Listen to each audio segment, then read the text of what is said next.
أعوذ بالله من الشيطان الرجيم بسم الله الرحمن الرحيم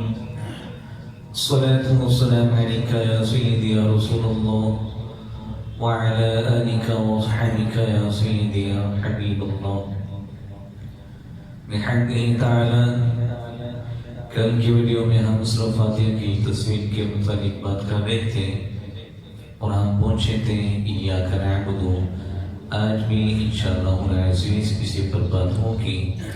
اللہ رب العزت کی بارگاہ میں دعا ہے کہ اللہ تبارک و تعالی صحیح معنوں میں بیان کرنے کی توفیق عطا فرمائیں.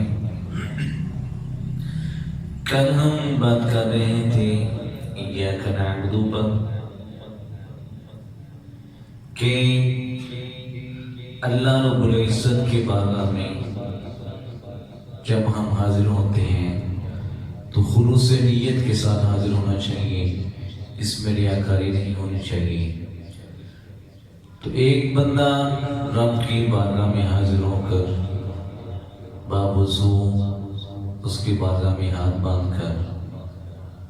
پھر بھی وہ یہ تصور کرے کہ میں کسی کو دکھانے کے لیے نماز پڑھ رہا ہوں. کسی کو دکھانے کے لیے نماز نہیں پڑھنی چاہیے، کسی کو منانے کے لیے نماز پڑھنی چاہیے. تو جب اس کی بارگاہ میں آ بھی جاتا ہے اللہ، اس کی بارگاہ میں کھڑا بھی ہو جاتا ہے باوضو ہو کر، پھر بھی کیسی عجیب بات ہے کہ رب کی بارگاہ میں آنے کے باوجود وہ رب کی بارگاہ میں حاضر نہیں ہے. اس کا خیال، اس کا تصور ابھی بھی دنیا کی زندگی میں ہے، دنیا کے تصورات میں ہیں، دنیا کے خیالات میں ہیں. تو جب رب کی بارگاہ میں حاضر ہوتے ہیں ایاک نعبد، ہم تیری ہی عبادت کرتے ہیں، الفاظ کے ساتھ تو وہ کہہ رہے ہیں ہم تیری ہی عبادت کرتے ہیں، لیکن کل بات کر رہے تھے کہ اگر نماز پڑھتے ہوئے نماز میں رب کے علاوہ کسی اور کا تصور آ جائے تو پھر اس کی عبادت نہیں کرنا، جس کے لیے کر رہے ہیں پھر اسی سے پوچھا رہے گا. قیامت والے دن ایک ایسا بھی آئے گا کہ وہ شخص آئے گا، وہ کہے گا میں نے رب کی بارگاہ میں عرض کرے گا اے میرے مالک میں ساری زندگی نماز پڑھتا رہا. تو رب فرمائے گا جس کے لیے پڑھتا رہا جاؤ اس سے لے کر سامنے. تو جب رب کی بارگاہ میں آ گئے ہیں، تکبیر تحریمہ کہتے ہی اسی لیے ہیں کہ ہر چیز،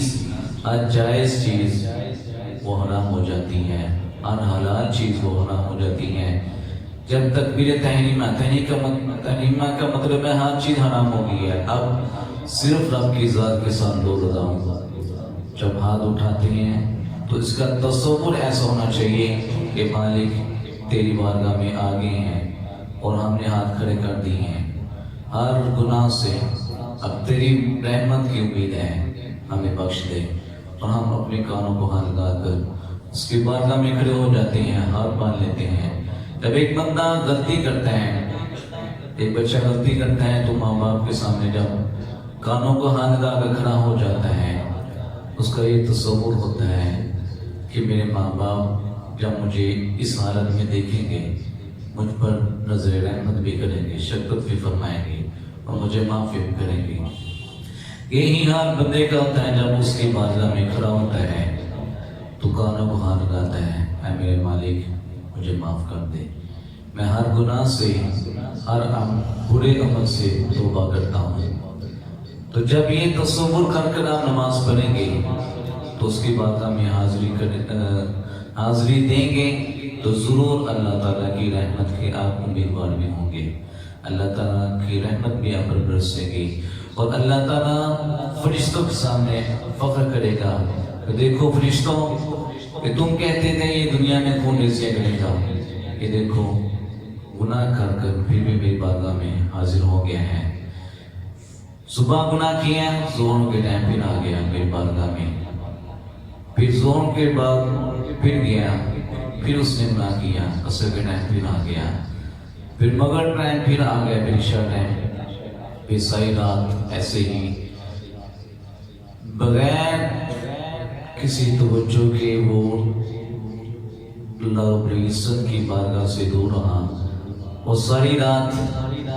برے عمل کرتا رہا، پھر صبح ہوئی، پھر میری بارگاہ میں حاضر ہو گیا۔ تو دیکھو فرشتوں، تم کہتے دیکھو رزقیں کرتا ہے، لیکن وہ گناہ بھی اس نے کی ہے، لیکن میری بارگاہ میں آ بھی گیا ہے، وہ میری تعریف بھی کر رہا ہے، الحمدللہ رب العالمین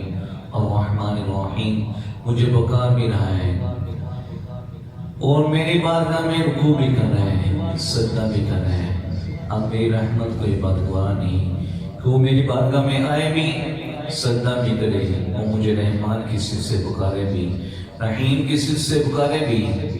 اور میں اس کے ساتھ پر کوئی گناہ کا بوجھ بھی رکھوں۔ میری رحمت کوئی گوارا نہیں، فرشتوں اس کے سر سے گناہوں کا بوجھ اٹھا دو۔ تو جب یہ خیال ہوگا، اس تصور کے ساتھ نماز پڑھیں گے، تو پھر بے شک جو سرکار کا فرمان ہے کہ نماز بے حیائی اور برے کاموں سے روکتی ہے، تو نماز ضرور روکے گی۔ آج لوگ بات کرتے ہیں کہ نہیں نمازی ہے، نماز پڑھتا ہے، برے کام بھی کرتا ہے، جھوٹ بھی بولتا ہے، لیکن کوئی یہ نہیں کہتا کہ یہ کس انداز سے نماز پڑھتا ہے، کس کے لیے نماز پڑھتا ہے۔ اگر رب کی ذات کے لیے نماز پڑھتا ہے تو پھر اس کا تصور صرف رب کی ذات ہونی چاہیے تھی، اس کا خیال صرف رب کی ذات ہونا چاہیے تھا۔ تو جب رب کی ذات کا تصور کریں گے، رب کا ہی تصور کر کر اس کی بارگاہ میں خشوع کے ساتھ، خضوع کے ساتھ جب حاضری دیں گے، اس کی ذات کو پکاریں گے الحمدللہ رب العالمین، تو پھر وہ ہماری بات بھی سنے گا اور ہم پر نظر رحمت بھی فرمائے گا۔ تو یہ بات انشاءاللہ عزیز جاری رہے گی، دعاؤں میں یاد رکھیے گا۔